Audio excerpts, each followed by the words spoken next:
చిరంజీవి కడప ఉప ఎన్నికల ప్రచారంలో దూసుకుపోతున్నారు. మెగా రోడ్ షోతో అదరగొడుతున్నారు. జగన్ పై విమర్శలు గుప్పిస్తున్నారు. జగన్ ప్రభుత్వాన్ని పడగొడితే తాను నిలబడతానంటున్నారు. జగన్ అహంకారం వల్లే ఉప ఎన్నికలు వచ్చాయని ఆరోపించారు. ఆదివారం కడప పార్లమెంట్ నియోజకవర్గంలో చిరంజీవి రోడ్ షో నిర్వహించారు.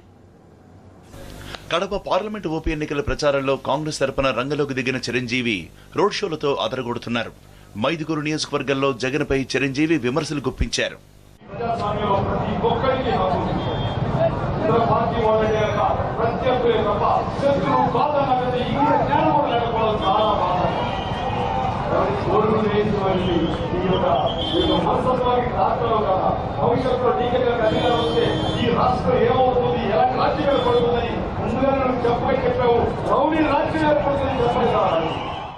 జగన్ అహంకారం వల్లే ఉప ఎన్నికలు వచ్చాయంటూ పోరుమామిళ్లలో చిరంజీవి విరుచుకుపడ్డారు. జగన్ ప్రభుత్వాన్ని పడగొడితే తాను నిలబెడతానన్నారు. బద్వేలు ఎమ్మెల్యే కమలమ్మ కూడా ప్రచారంలో పాల్గొన్నారు.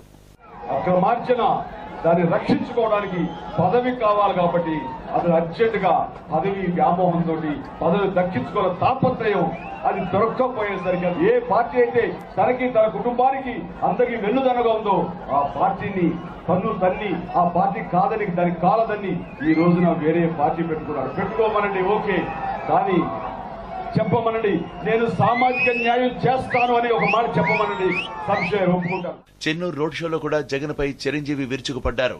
అధికారం కోసం పరితపించిపోతూ ఉప ఎన్నికలు వచ్చేలా చేసిన జగన్ ను ఓడించడం ద్వారా తగిన బుద్ధి చెప్పాలన్నారు. అందరికీ తెలుసు, ఒకే ఒక వ్యక్తి యొక్క అధికార దాహం, ఒకే ఒక వ్యక్తి యొక్క అహంభావం తప్ప మరొకటి కాదు. నేను ఏవైనా చేయగలను, నా కనుసన్నల్లో ప్రభుత్వం ఉంది, నేను అనుకుంటే ప్రభుత్వాన్ని పడగొట్టగలను అంటూ తొడగొట్టినట్టుగా మాట్లాడాడు. 6 నెలల్లో నేను కాంగ్రెస్ ప్రభుత్వాన్ని ఈ ఆంధ్రప్రదేశ్ లో పడగొడతానంటున్నది ఇది అహంకారం కాదా? చిరంజీవి మెగా రోడ్ షోతో ఓటర్లను ఆకట్టుకుంటున్నారు.